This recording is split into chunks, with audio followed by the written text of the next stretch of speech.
What's up, everybody? You already know me. My name is James Blissett, professional gambler, all of that stuff.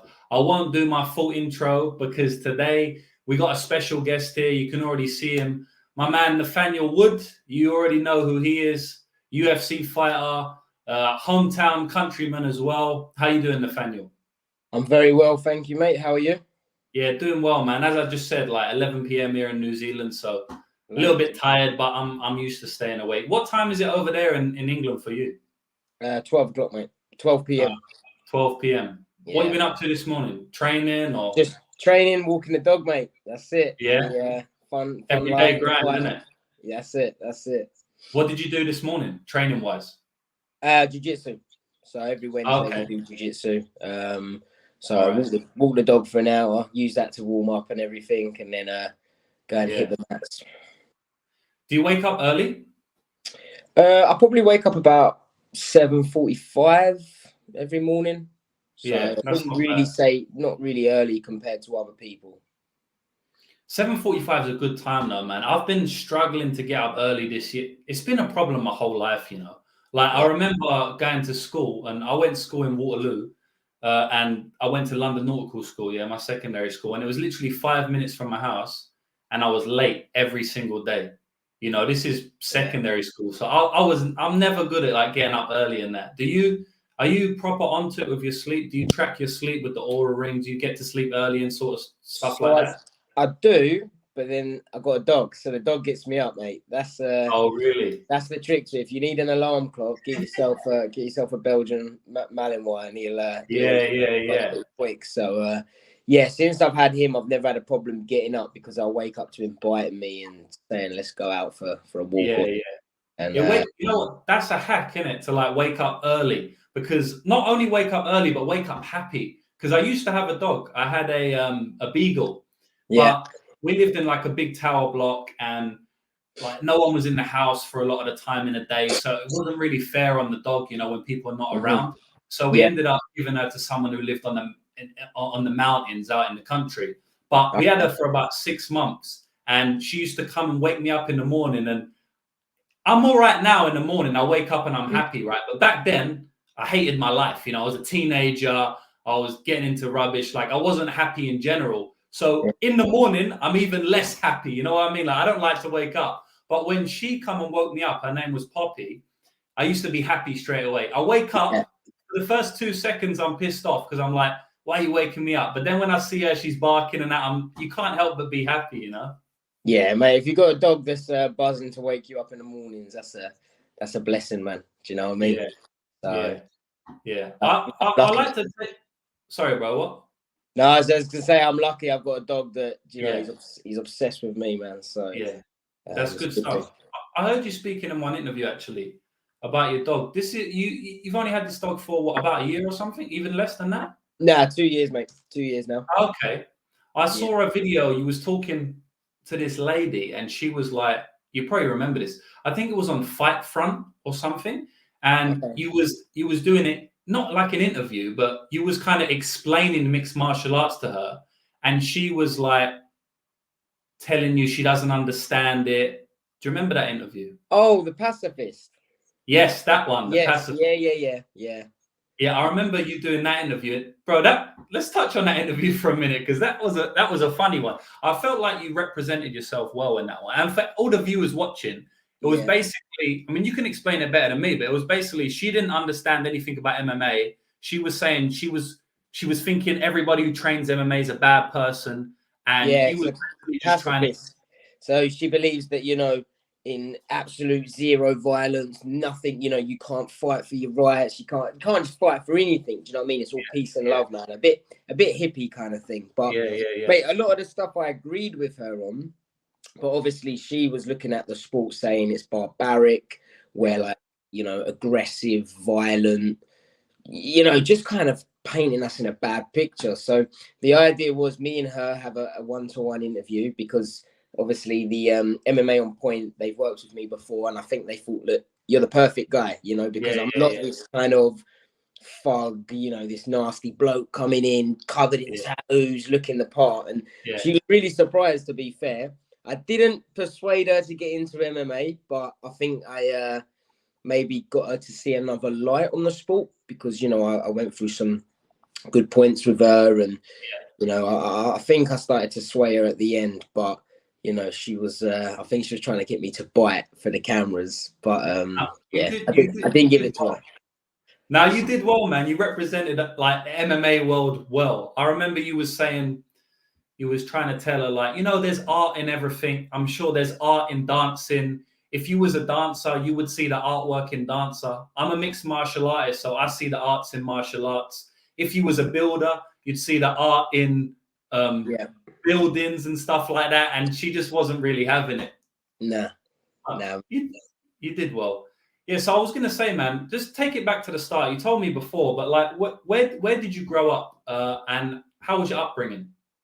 So I grew up in South London, and if I'm honest, mate, my upbringing's been fine. Like, I've got no kind of like stories to tell. You know, I wasn't bullied. I wasn't growing up on some rough estate or anything like that. You know, I had a really good childhood. You know, I'm blessed with a great family, and I just loved MMA. Since a kid, I've always been play fighting. You know, there was when I was at my primary school, they had to keep a bit of paper in front of my table, and it was like sellotape to my desk saying Nathanial must keep his hands and feet to himself at all times, because, mate, I was just watching like WWE, and I was going and trying to like do moves with my mates and, you know, throw people about. Yeah. Only play fighting, and the teachers were just having none of it. So I think from early, you know, I've just loved being a fighter, and MMA is, no matter how you look at it, it's play fighting, right? Because I don't get in street fights. I'm not a bad person there. I'm like, I want to hurt people or anything like this. You know, I'm not an aggressive, violent man that's been arrested loads of times. I just love fighting. And MMA is play fighting, because you have a referee, you have rules. It's a one-on-one fight. You know, it's not down the road with 5 guys trying to kick your head in. There's no weapons. You know, it's a fair fight. And when you're out, the ref stops the fight, you know, and it's done. Of course, it's a quite a harsh form of fighting. You know, I kind of describe it as like paintballing. You know, we're shooting each other with paintballs, but we don't really want to hurt each other. But it's, you know, it's you could say that. This is what I said to the pacifist. I said, you could say that I'm a bad person because I want to shoot people with a paintball gun, but it's just all fun and games. So, yes, there are injuries in the sport, like there are in anything, rugby, etc. But I get to play fight for a living, mate. That was my my dream. You know, I wanted to be an athlete. And when I left school, I said to my dad, I said, I don't want to be on the building sites, because I went there with my uncle and hated it. I don't want to be in an office because I can't sit still for more than 5 minutes. And I was like, I'm going to be an athlete. And I think the only sport that you can kind of start at a later age at the time was MMA, because it's such a new sport. Whereas, you know, boxing at the age of 16, there's like, you know, pretty high level guys. If you're a footballer, you know, I can't remember what age Rooney was when he was playing for I think he made his debut at 16, man. Something like that, So that banger against United. Yeah, I'm like, what can I start at the age of 16 and actually have a, you know, potential of making it a career? And I thought that's MMA. You know, it's a one-on-one sport. So if I put the work in and I do more than the other guy, I will reap rewards. Whereas, you know, a team sport, it's not really for me, in the sense where, you know, you got 11 aside in football, or you know, say it was basketball. So my goal was to just be an MMA fighter, make a living, and here I am now. You know, as far as I'm concerned, I'm living the dream in regards to my work life, and hopefully I've got quite a few years left in me. Yeah, bro, you've done well at it so far, and you still got a long way to go. You know, you're not super old. I know for the division, a little bit of a lighter weight class, but you're not super old. You're just coming into your prime now, in my opinion. So you've definitely done well so far. It's funny, you know, you mentioned the thing about doing wrestling on your mates in school. I remember specifically in my primary school, I pedigreed some kid. You know, Triple H's move, the pedigree. I pedigreed some kid, and I didn't mean to, but his nose burst open, started bleeding, and I got in trouble. Got kicked out of the school. I had to write a note to his parents, and that. It's just funny you say that. But you said that you was looking for a sport to do that you could start at 16. How did you find martial arts? You're talking 16, talking about over 10 years ago. Did you Google it? Was one of your mates doing it, or did you just? No, so I've always been a fan, mate. I've always been. Okay. So when I was about 10, I'd done kickboxing for about a year. Other than that, I was just into my football. But my dad's always been involved in martial arts. I've always had a punch bag at home. Yeah. I was always into your kung fu movies, and you'd see me as a kid running around punching pillows, and I've always liked the idea of being like a ninja, that sort of thing. And even like with my cousins, the cousins who's the same age as me, I used to get in trouble all the time because I'd make him cry because we'd be play fighting and I'd accidentally hurt him or something like that. But I'm just, maybe people would say boisterous, when you sort of think our boys will be boys, and I've always been very active. I like when I was younger I had like mini motos and little motorbikes, and I've always been into being very active. Okay. So yeah, I would say I've always been a fan of martial arts, and then probably at the age of I'd say 13, I was watching UFC because my dad was watching it. I was watching all the Ultimate Fighters, and that was before I ever even thought about training. I just enjoyed it. And then obviously there was a time where I sort of thought, you know what, I might give this a go. And then, mate, as soon as I went to the gym, I was like a duck to water. I just fit right in. I loved it. And then I'm doing, I don't know, planning on doing one session a week. Next thing, I'm training every single day, twice a day. And here we are now. I heard in one of your interviews that after you started MMA, you stopped it for a little while and you went back into football. Is that right? No. I've never stopped. Once I started MMA, that was it. I gave up. Okay. But that was, so when I was about 10 or 11, I went kickboxing for a year. Right. And then I stopped for football because the times clashed. They changed the football times. So it was like, right, you got to pick one of them. And at the time, I was just like obsessed with football. What football team do you support? Well, since I started MMA, I don't really watch football anymore. So I'd say I'm a big phony if I say it, but I'm a Chelsea supporter. But I couldn't tell you the last time I watched the Chelsea game, mate. If I'm honest, I don't even really watch much UFC anymore because now I'm an athlete. I don't really like watching sports anymore. Do you know what I mean?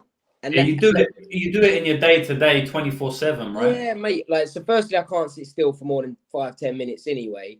So, unless it's the World Cup and we're all out together at a pub, something like that, you won't see me sit on the sofa for more than 10 minutes. And the last thing I want to do is watch sports when, I'm doing it every single day, man. I like talking about other stuff. Like, even if I go out with my mates, a lot of them, I think, sometimes think I want to be talking about MMA and they'll ask me questions. Bro, let's change the subject, man. Let's talk about something else because I do it full time, So, I'm in the gym every day, twice a day. So sometimes it's nice to, watch something else on the telly. I'll watch a film or something, but I know a lot of people aren't like that. They like to watch the sport as well. But, for me, I'm only really watching it if it's to see my opponents and stuff like that. What do you like to talk about instead when your mates are chewing your ear off about MMA? What do you change the subject to? I just love banter, man. Do you know what I mean? Like when I go out with my closest mates, you'd think, how are these guys mates? They're just like, one of them. They're just rinsing each other. We're talking about each other's mums. Do you know what I mean? There's like, mate, it's ruthless, man. But that's what I enjoy with my close mates.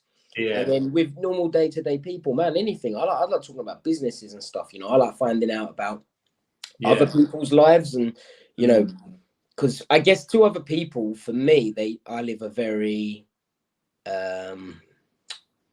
extreme life, let's say. Yeah. But to me, it's not. So when I hear other people talking about their work life, maybe they get the train up to London and they're working for a business and they're doing a company and they get back at this. I find all that interesting, man. I find it different. I'm like, I didn't even know when my missus said to me about she gets holiday pay. I was like, wow, what's this? You get paid to go on holiday. I'm like, I've never had that because other than, I don't know, a bit of cash in hand work when I was younger on building sites, I've never had a full-time job. So the thought of someone paying me to go on holiday, I'm like, this is crazy. Yeah. So Yeah, you know, I guess it's because I'm so used to MMA and, you know, being a full-time athlete. Sometimes it's nice to just hear about other people's day-to-day life and, you know, Yeah. see Well, what people doing.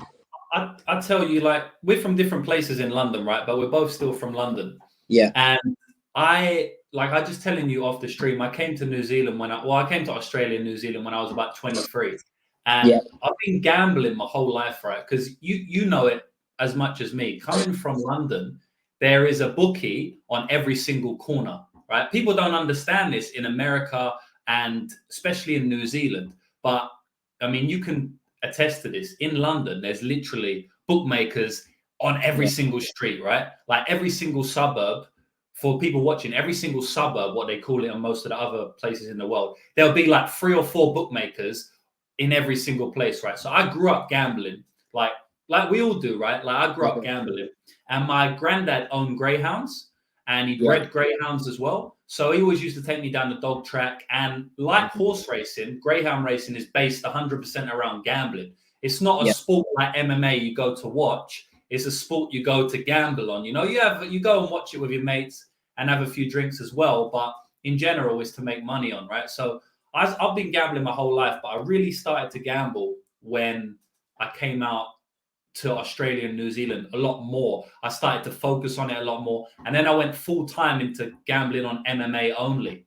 I realized that actually I'm quite good at this. Then I started making tons of money off it. Next thing you know, I'm being banned by all the bookmakers all around the world because they don't let you win money. Once you start winning money, they're proper crooks. If you lose 100, 200 grand off them, they won't say nothing. They'll take your money. They'll love it. As soon as you win 5 grand, they'll try and shut you down. They'll ban you. It's a really, really. This is what you do full time, yeah? Yeah, that's my full-time job. That, mate. See, you probably think I've got a scary job, mate. I think your job's fucking scary, man. What do you mean scary? What's the most money you've made on one bet? Yeah, I've made 100 grand on one bet. What's the most you've lost? I've lost 50 grand. Oh, that's a sister. On one fight. And it's tough, man, because I'm betting on fighters. I'm betting on you. I'm betting on anybody else in MMA. And as you know, man, sometimes people just have off nights. I'm sure you've had them yourself. Or sometimes the judges sometimes can probably. I've had some bad decisions. Like even last week, I don't know if you said you don't watch too much MMA, but there was a Bellator card on last week. Did you watch that?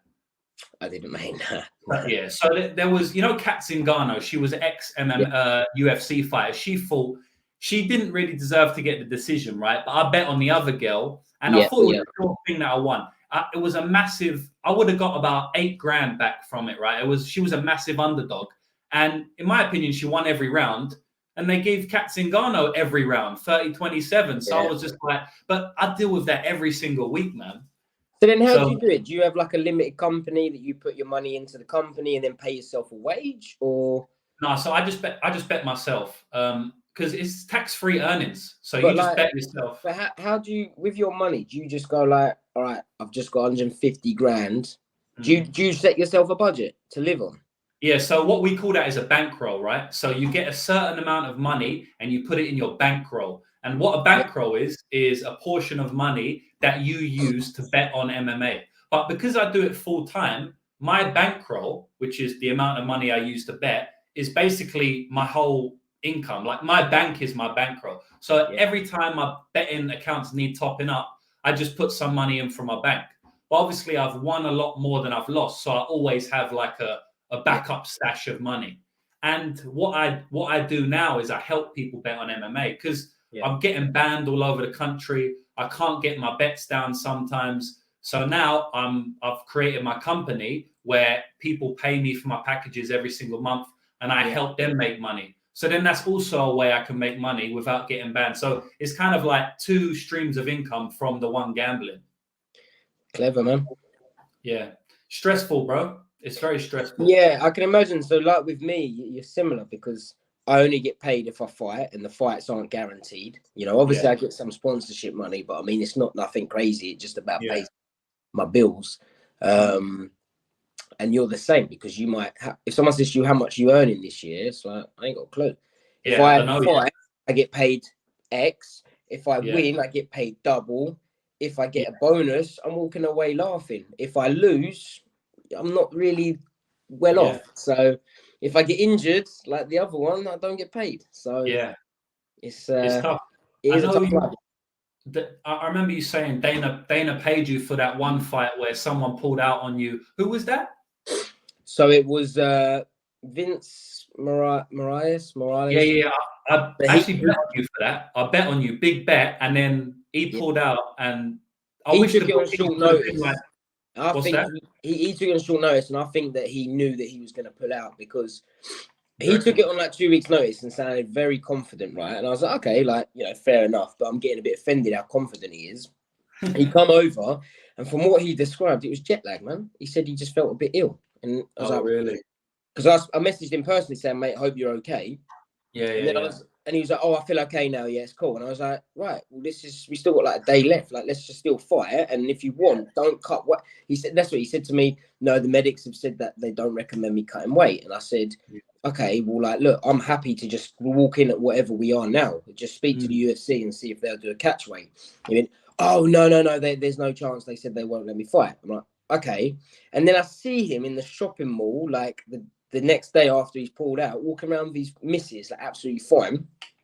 So I just put 2 and 2 together, and I thought, right, you've just got a free trip to London because, funny enough, he brings his missus as a corner person, right? Really? Why would you bring your missus? Do you know what I mean? You're fighting 2 weeks' notice. Surely you bring your coaches. I see him walking around with his missus, and then 2 days later, he proposes to her at the Shard, and I'm like, And I don't know whether he got UFC give us it's like a little payment. So like on fight week, you get like, it might be like $1,000 or it might be like £6. And the idea is it's just to pay for your food and your expenses on fight week, right? So I'm like, okay, you got free trip to London. You brought your missus over because she probably got paid because you get a free cornerman. And then you probably got paid $1,000 or something for your fight pay. And then after it's like, I'm ill. I've got a temperature and whatever. And I don't know, man. It just seems suspect to me. Maybe I'm wrong, and if I am, apologies. But yeah, I don't know. It just sounded a bit suspect. So when he pulled out, I was fuming. And then, from what I was being told, I might receive a little bit of compensation money, they were calling it, which, could be anything. $5,000, which nothing when I'm in them. I think at that time I was in minus $2,000. And then when I saw Dana, I just said, Dana, like, look, obviously the fight's pulled out. I understand you lot might be giving me a compensation. I just want to say, is that true? Will I be getting something? And he went, did you pull out of the fight? I said, no, my opponent did. And he went, oh, what do you want? And I told him, he said, mate, we'll give you everything. He gave me the win bonus and my show money. And so obviously I was walking away like, oh, thank the Lord. I was so happy because I was minus $2,000 at that point, mate. I'd been out for 2 years with back-to-back injuries. And, I would have been, if he hadn't have given me that, I would have had to have gone and got a job or done something to get work. So, yeah, everything happens for a reason. Yeah, it sounds a bit fishy with the Shard proposal and that, but who knows? But it's... Because to me, I'm sitting there thinking you must have brought a ring with you. Yeah. Or did you really just go and get it within like a day of being in London and having your fight? With your fight pulled out, you wouldn't go and buy a ring, would you? You'd be pretty gutted and like, shit, how's money going to be? He would have had it planned before, but who knows if he was going to step in? Who knows, right? So did they pay for your flights over and everything? Then they would have paid for his flights. Yeah. So everything will be paid for, but they only pay for you and one cornerman, unless negotiated in your contract. If I don't know what other people get. I'm sure other fighters get better deals, but with mine, it's we pay for you and one cornerman. If you want to bring the rest, that's fine, but that's kind of on you. Yeah. So that's why I always take my cornerman, but I have to pay for him. I'm assuming when I see him with his missus, I'm like, well, he's probably brought his missus with him as a cornerman. Yeah. I don't know if these coaches were over here, but yeah, I see him shopping around in the shopping mall. It's good that Dana sorted you out, though. Dana's got a bit of a bad reputation in the media, and look, I don't really know. Do you know what I mean? Like, I see both sides, but I mean, on one side, hearing a UFC fighter, and not like you ain't just made one debut. You fought many times in the UFC, put on fight of the night performances, beat Charles Jourdain last fight, who was like top 15, top 20, wherever he was. You've got good performance bonuses. You're known in the UFC. For me to hear you say right now, I was thinking about I was going to have to get a job. Like, that sounds ridiculous. Do you know what I mean? That's insane. So do you know what it was? There, it's because I was out for 2 years. So like for me, I think that the UFC pay me very, very well. You know, I get very good money for, as far as I'm concerned. They pay me a shit ton of money. When you fight. If you fight, and that's the thing, but that's not the UFC's fault, you know. So obviously I'm injured for 2 years. Yeah, I don't get any sort of compensation, but I also don't really think that I should, you know, because I always look at it from the other side, right? I always look at it from the business side of things. So, you know, people say, oh, the UFC fighters don't get a percentage of what the UFC is worth. Well, neither do people working at Tesco, Sainsbury's, Costa Coffee. You know, you're an employee. So yes, I'm not an employee with the UFC. I don't get, you know, holiday pay. I don't get sick pay, things like that. But I get paid a shit ton of money. So, you know, my next fight, win, I'm walking away with just under 100 grand. If I get a bonus, that's 150 grand. Well, if you fight 3 times a year, do you see what I'm saying? The money adds up pretty flipping, you know, good. If you don't fight, you don't get nothing. But, you know, that's the life we choose, isn't it? I was on Cage Warriors and Bama and all the promotions on the regional scene. I couldn't make a living off that. You know, I had to literally scrimp and save. And, you know, my mum and dad luckily said that don't worry about paying rent. And, you know, my dad covered my gym membership when I was growing up. So I was very fortunate. But I mean, there's no other promotions. Well, there is now. There are promotions now that are paying good money. But at the time, it was like, right, no one's going to pay you even enough money to make a living, let alone live, you know, rich. And when people are asking for millions and millions of pounds, I think, well, that's stupid, man.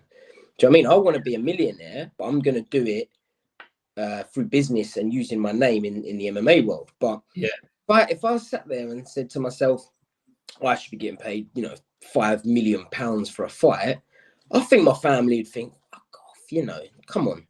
You know, my dad was grafting in the fire brigade, like risking his life, and he wasn't even getting paid £40,000 for the year. Do you know what I'm saying? I'm getting that just to show up, let alone win again.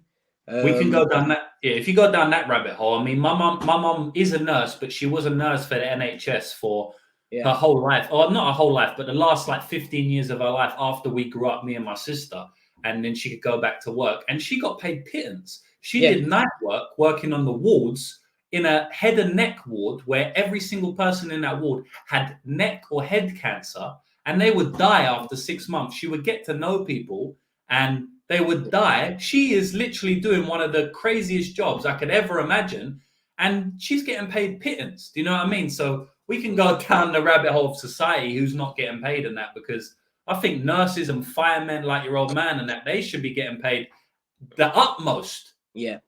Like, don't get me wrong, we don't get paid nowhere near as much as, you know, football players, some boxers, and people compare us to that. But I'm like, they shouldn't be getting paid that money. You know, when you find out that, man, I think Ronaldo's now on like 400 and something mil a year. That's insane, yeah. He should not be on that, man. Come on, why should anyone be getting paid that? Of course, if you know, like, even things with like sponsors, you know, if you get a sponsor that pays you a shit ton of money, but you make them loads because you advertise their business, etc. I get that. And the UFC sell out. Like, don't get me wrong. Obviously, when you get to McGregor's level and whatnot, then I guess you get a bargaining, and you get to say what you want, pay-per-view points, because it's him that people are coming for. But let's be real. Unless you're on that level, which there aren't many people like that in the UFC, people are coming to the UFC regardless. You know, the London UFC shows sell out before they even put the card up on the fight card. So, you know, then who am I to like say, I want more money? Great. If the UFC said to me, we're going to pay you millions and millions of pounds, I'm not going to say no. Do you know what I'm saying? But you also won't see me sitting there screaming and, oh, I want this money, I want that money, because, man, I'm blessed with the life I've got. Do you know what I'm saying? That's the way of looking at it. And you don't want to have a victim mentality like a lot of people in this world, you know, just like, pay me what I'm worth, or the world should bow down to me, or I'm not bringing in eyes or whatever, but you should just give me what, you know, there's a mentality. Look at Francis Ngannou, right? I don't know what he's asking for. I have no idea. don't know anything about the ins and outs, right? But he's not fighting at the moment. Now, for me, I love fighting. So, okay, I don't know what he's asking for, etc. But whatever he's asking for is putting him out of action. So, I'm sure he was on a very good purse before anyway. Mate, I'll be sitting there fuming that. Points. Yeah, I'll be fuming that I'm not competing. John Jones was out for years, obviously, as well, I think, with negotiations. And I just think, like, maybe it's worth it. Maybe they get paid that money. But for me, I compete because I love it. I'll do it for free. I did do it for free for many years. So, yeah, obviously, as long as I've got enough to make a living out of, and I make a comfortable living, yeah, mate, I'm just going to enjoy my journey. And, you know, if the UFC want to pay me more money, amazing. But you won't see me on Twitter going, you know, I'm not fighting anymore unless I get paid more. And, you know, I just think that's spoiled. So there's a way to do it as well, isn't it? Because there's one way you can moan and complain, but there's another way you can come out and be like, I'm going to get fight of the night this weekend. You said you spoke to Dana, you know, you went up to him, Bomber, you're going to give me compensation. If you see him at your next fight, Dana, listen, this weekend, I'm getting fight of the night. Watch me put on the show. Like, sort me out after. I'm going to blow it, whatever. Do you know what I mean? You do it in a correct way. You see all those Contender Series fighters. As soon as they get a win, they run straight up to Dana. Sign me. I'm going to smash your whole division, you know. And Dana loves that stuff. Do you know what I mean? So you have to play to the business. There's one way of doing it. You can moan or complain, or you can say you're going to put on the best fights. Go out there and do it. Like your last fight against Charles Jourdain, that was a banger. And I don't know if they gave you. Did you get a fight of the night for that one? That should have been fight of the night. No, I think we was up for it, and then who was on that card? The main event took it, innit? Cyril Gane and Tavasa. Fight to Avasa. Yeah, they took it. They're already the main event, man. Now I don't like sometimes when they already give it to the main event. They're already getting a lot of money, you know. They should give it to just anyone not the main event and co-main event, I think. Yeah. Or there should be a once you get over a certain amount. I remember when McGregor was getting them, you're like, come on, man, what's that gonna do? You know, that's like a drop in the ocean, man. But yeah. You know what I wanted to ask you about for a while? I don't know if this is if you play this on every single song, but a lot of your walkouts I hear you play London Calling. Yeah, no, I don't have that. I was gonna have it as an entrance song, but I just always stick to the one that I've had. You've had London Calling before though. I've heard it playing. Nah, not on the actual entrance. I've had it on like highlight reels and stuff like that. But yeah, I've always had the rock and roller theme song. And then before that, I had Stuck in the Middle, which is Steelers Wheels from Reservoir Dogs. Yeah. And then that's it, mate. They're the only two songs I've ever had. So I like to kind of keep it traditional and have that as my kind of entrance song. I must have got it mixed up, man. I was almost certain you had London Calling. It might have been like in between the fights at a London event or something. They always play it in between. Do they? Yeah, so that's why I thought, you know what, I'm not going to have that one. Yeah. So yeah. I thought, because I'm a big Millwall fan. I grew up Millwall my whole life, and London Calling is our song. You know what I mean? So when I heard it just before you walked out, I was like, yes, go on. But apparently it weren't that song. I know the Rock and Roller movie though. That's a good movie. I remember that from back in the day. What's the theme for that one? Is it their own one or is it a song? Nah, it's called Black Strobe, I'm a Man. Oh, okay. But yeah, why did you decide that? You just like the film? Yeah, I remember just seeing it and I just liked it. And I thought, yeah, that's going to be my entrance song. And then, you know, when it's one of those where you've had it, so it's like, oh, I'm just going to stick to it now. So if it ain't broke, don't fix it. And, you know, it's one of them where it's like, people know it's me coming out. You know, it's like, this is his song. And a bit like Wanderlei Silva when he used to have that, like techno, whatever it was. He used to come out to the same song and you kind of, you know, you get that, right, here we go, it's him again. So, I just like sticking to it, to be honest.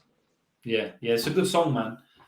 Something else I want to ask you. Look, we just spoke about, you know, earning money in the UFC and you said, you know, you want to make it more on the business side, right? So I know you've got this thing and you just tell the viewers and explain to me as well.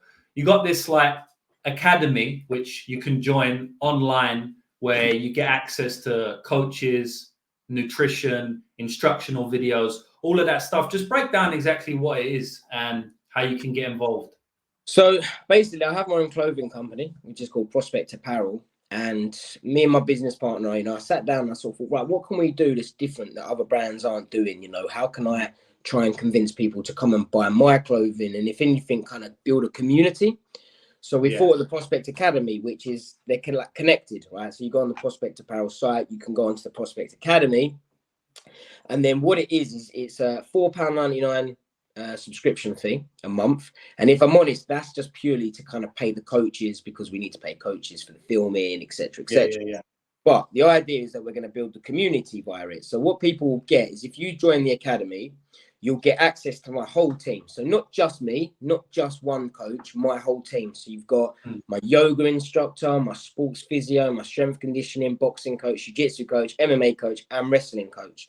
And what we're doing is every month you get new content, and it's just like these basic things that most fighters do anyway to train, but it's training with themselves, So I do videos as well on there, but the idea is that you get access to my UFC team. Now, the thing that we're doing, which other people want, is like a forums, a Discord on there. So what you can do is, if you're watching our videos and you've got a couple of questions that you want to ask, you can message my coaches or myself direct. And if it's me, I'll reply straight away.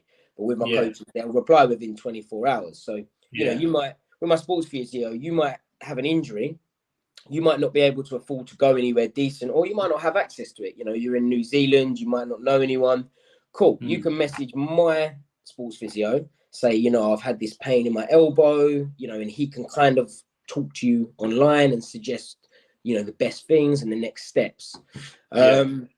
Also, just from joining for $4.99 a month, you get free shipping, which especially you would cost more than $4.99 just to out. But it doesn't matter. Anywhere in the world, we'll still do it. Anywhere in the world. That's good stuff. We're sticking to our guns. So if you ordered like a £10 item, it's probably going to cost me 25 quid or I don't know, whatever it is. And you also get a permanent discount code. So you get 25% off. So in the year, let's say it costs you £60 via subscription fees, but you spend £100 with us, you basically get your money back. Now, a lot of people saying, it's too cheap, mate. Why are you doing it so cheap? But I'm not trying to make money off that. I'm trying to make money off my clothing brand. That's what I want to invest in, and that's what I want to get out there in the world. So the idea is I'm not making profit from this yet. The idea is that when my fighting career ends, I hopefully would have built up a nice big clothing brand that can afford to retire on. Because my nightmare as well is having to fight to make money. As in, I want to retire my body.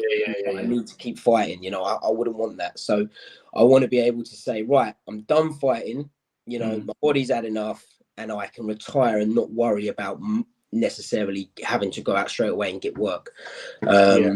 So mate, things like that. The Discord's great. We've built up like a little community in there. If say you was on there, you could be sitting there talking to the guys, saying, right, guys, come over to me.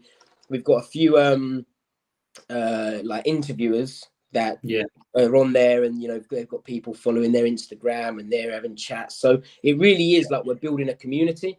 I had someone earlier post a video in there of their teammate who lost, and he's asking my opinion. He's like, can you watch this fight and just tell me who you think won and lost? So it's a nice little way of kind of building it's like friends, mate. It's like I've got friends online, and it's all via that Prospect Academy. So we do competitions every month. We do a giveaway. So the first prize we've got is the signed Paris poster.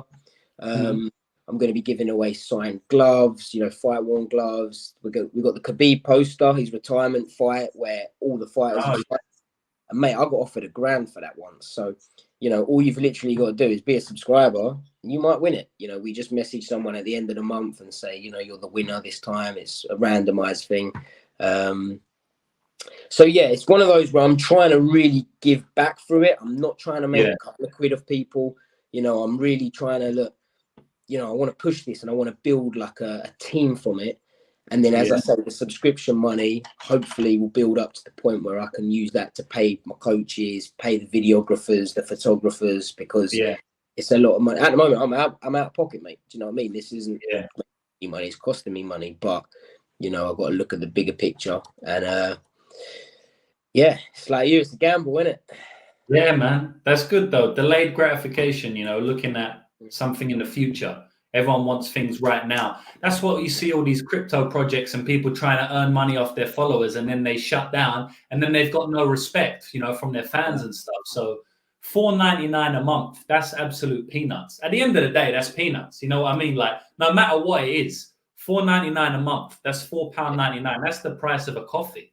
So You know, a guy the other day, he ordered MMA shorts from America, right? So he had free shipping, which is shipping, I think was 15 quid. And then he had 25% discount code. So his shorts ended up costing him, we basically got a $5. So we're out of pocket because the shorts cost us, I don't know, 10. The cost of the shorts to get made was, let's say, a tenner. I don't know. An ounce. So we're out of pocket, but I don't care because someone in America is wearing my brand, and hopefully he likes the brand or gets me other sales from the brand, and then it all accumulates. So you know, sometimes I think you got to give back and spend a lot to kind of reap in the rewards in the long time. So hopefully he likes his shorts and he comes back and buys, you know, thousands and thousands worth of products over the next 10 years. So what clothing is it? Is it fight clothing, MMA training, or is it just random jumpers and everything? So it's gym apparel, but to be honest, like the t-shirts, the caps, things like that, mate, they're not really like necessarily gym clothing. It's just t-shirt. But we do like a lot of compression stuff. So we do female compression sets, we do male compression sets. That's obviously all the gym stuff. But then your t-shirts, you know, mate, I'm wearing them all the time, just out on the street and not in the gym. So yeah, but we're starting to get to the point. We've just got an investor on board now as well. So, you know, we've got a little bit more money to spend now with the clothing brand, and we're going to try and start bringing in some more better quality products, you know, even better. Because like I said, I'm not looking to take any money out of it. You know, any penny I make is just going to the business, and I want to build something big. And then I ain't got to worry about money until I retire. That's the way I'm looking at it, because I get paid to fight. This is my second little thing. So you can easily take over the UK gym market. You know, I mean, obviously you want to go worldwide, but even in the UK, you just need to get as many eyeballs on the brand as possible, as many people wearing the clothes as possible, you know, as many high profile people wearing the clothes as possible. And you know, all the high profile people in the UK MMA scene, boxing, Muay Thai, whatever it is, you want to be giving out free stuff to every gym in the country at the end of the day. I'm sure you're doing that already, you know, but like in terms of advertising, the more people wearing your brand up and down the country, then you can get videos of that, photos of that, posting it up on social media. Take advantage of social media. If someone goes on there's a moth flying about, like, you know, moths are the fucking worst, man. It keeps on flying into my face because they want to get the light. It's dark outside. But yeah, man, just like advertising as much as possible. I've got a massive business brain. Like I haven't had a job since I was like 19, so I love talking about this stuff, you know. But I love it. It's like a project to me, you know. And as I said earlier, I can't sit still. So that was one of the reasons I started it as well, because I was coming home and I was bored, mate. I obviously got to rest in between training, so it's like, okay, you've trained this morning, you're training later, so you can't really, you know, it's not like I can go out with my mates now and kick a ball because I need to chill out. But I can't sit still. So I'm like, right, my form of chilling out is I sit on the table, I sit on this chair and I'm talking to you. Cool, that's something done. I'll put my phone down, go and work on my business. You know, it's like a project. So, you know, I enjoy it, mate. I'm always working. It's just the way I'm wired. You know, I can't sit still. And yeah, you know, fingers crossed, mate, it'll pay off, because I've spent a lot of money on it, and I have put a lot of hours in it, and I won't lie, sometimes it is stressful. And, you know, things that me, man, do you know how many friends I've got that don't share, they don't post anything, all they want is free stuff, and it's a sick. Things like that make me wish I didn't do it, you know, because I'm like, oh man, like, you know, when you have someone message you and they're like, oh yeah, gonna send us a cap then, and it's like, oh bro, I've got the same with my gambling stuff. Can you give me free tips? Give me a membership for free. I get it all the time. But then if I said to them, like, I don't know, say the geezer's a plumber, and I say, will you come and fit my plumbing for free, or come and, you know, do whatever around the house? He ain't gonna do it. So, you know, it's like, yeah, swings and roundabouts, man. There's some things about it which is a little bit of a, you know, leaves a bad taste in your mouth. But majority of the time, you know, I'm enjoying it and it's good fun. You know, I think, have you seen Alex Hormozzi? Have you heard of him? Nah, mate, nah. Google him. He's a proper top business brain, but he's like probably worth 500, 600, 700 million. But he explains stuff really well. He's from America. He owned this company called Gym Launch, where he basically opened loads of gyms up and down the country. So he's familiar with fitness and opening gyms, but then he's also like a 700 millionaire. So he's super familiar with business. Yeah. And he puts out loads of good nuggets on YouTube. He's just a good follow if you're a businessman, you know, so should follow him either way. But he put out a tweet yesterday as it goes, just going back to what we said, saying that, like, I think he said, like, hot take, I think if you have friends, they should pay double for your business. And that's not a bad shout, man. Like, people should be jumping in. If they're your real friend, people should be jumping to pay, offering to pay even more. You know what I mean? Rather than asking for free stuff and that. But that's the way of the world. My boxing coach, he started like a little clothing thing just for his like boxing brand. And mate, he had a couple of t-shirts, and I was like, "Yeah, get me some." And he was like, "Oh no, you ain't got to pay for them. You ain't got to pay for them." Oh, mate, I'll pay full shebang. Like, I don't want cheap. I'm only buying him to help you out, so I'm not helping you out if I take it for free. Yeah, do you know what I'm saying? Exactly. But the thing is, mate, I'm the same way. Like when people say to me, "Oh, Nath, how much for this?" I'm like, "Bro, you're my boy, man. Have it for free." Yeah. But it's when someone doesn't expect to pay that hurts, man. Do you know what I mean? Like when you've got a close mate and they're like, "Yeah, when you gonna hook us up then?" And it's like, "What do you mean hook you up, man? You ain't doing nothing for me ever." Do you know what I mean?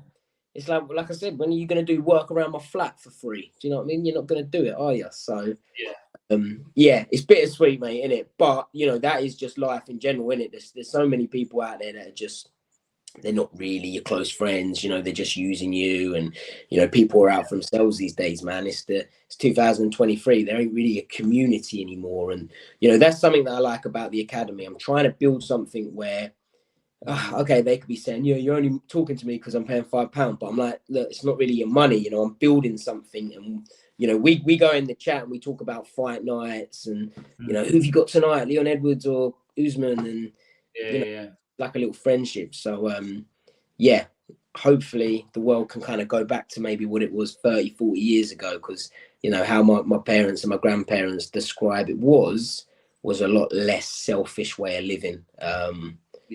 Now, you know, it's just everyone's out for themselves. But it's the internet's a big thing as well, I think, because people are less social, you know. Like when we grew up, I think we're about the same age. I'm 28. How old are you? 29. Yeah, so like I always say this to everybody, like older than me and younger than me. I say that we grew up in the last generation where we didn't have phones, you know, like we used to go out and play out on the estate, play out with our mates, knock on your mate's door. The mum would answer, "Oh, is Danny home?" You know, and like, "Oh, Danny's not out. Where is he? I don't know." Or like, "All right, sweet, I'll go find him. I won't call him. I won't text him. I won't go home." And I'm so grateful for that. Do you know what I mean? Because even though I don't speak to a lot of those mates now, because it's just life, innit? You grow up, but at least I experienced that. I see kids nowadays, they don't know how to interact. I saw a video the other day. It was edited, right? So it was bad, but like they was interviewing like 13-year-olds and stuff in New York or something. And honestly, you couldn't understand them. It's like they wasn't even human. They was asking them how many months are there in a year, and they're like 10, and like it was proper bad. And it's just because of the phones. Everyone's on the phones. No one's speaking even today. Face to face. There's a car accident outside. Everyone's filming it. No one's actually helping. Do you see what I'm saying? So like, I don't know if you. I see the other day there was a car accident and there's like 50 people just sitting around. Like, fair enough, they're not going to do anything because the fire brigade and the ambulances were there. But I'm thinking that geezer that might have his leg hanging off, he does not want you sitting there filming him. Do you know what I'm saying? And mate, everyone's around there, man, just like little cockroaches. And I'm just thinking, you're just doing that for likes, isn't you? You know, doing, man. So I think phones is it, mate. I think it's kind of ruined everyone. But hey, it's taken us over, man. And to be honest, I'm guilty of it as well. The bad thing about the job that I do, the great thing about your job, like many things, whatever, but one of the things that I envy about your job, I'm still training myself. You know what I mean? I do Thai boxing. I'm always active and stuff, going for swims, going to the beach. I love being in nature, always jumping in waterfalls, whatever. But that's not my job. So I have to make time for it. And because I'm so business oriented, sometimes I'm like, I can't be bothered to go to the beach today. I need to grind. I need to work. I need to upload on my socials. I need to make this gamble. I need to do tape study for the upcoming fight. So I have to force myself out. Whereas you don't have to force yourself to train. You're always training. Your blood's always going. I have to force myself to sit down, mate. Honestly, my missus exactly. moaning at me because she come home from work. I was like, right, let's do something. And she's like, I don't want to do anything. She's like, just chill out. And I'm like, oh, I want to go out. Let's go and ring someone. And she's like, Nate, I don't want to socialize. She was like, I've been in the office all day. She's like, just go away and let me sit here on the sofa and do nothing. And I'm like, I get it. She's right, 100%. But for me, like, I'm itching to go out. Let's do something. Let's socialize. You know what I mean? I don't know. But yeah, it's tough, man. So you have to force yourself to go out. I have to force myself to sit down. Yeah. And what I was saying is the only reason is because my job is on the phone. That is my job. You know, so like I do all my bets from my phone. I don't do in-person stuff every now and then, but not really. All my bets on my phone. This is where the money is. So because this is where the money is, I'm always on it, you know. And that's the thing I envy about my job. I do sometimes just think of the time where one day I can just turn all of that off and just go right off into the sunset with my millions that I've won and not worry about anything, you know. But I'm not there at the moment, man. So if you keep on winning and I keep on betting on you, maybe I can do it quicker. Who did you bet on about me and Charles Jourdain?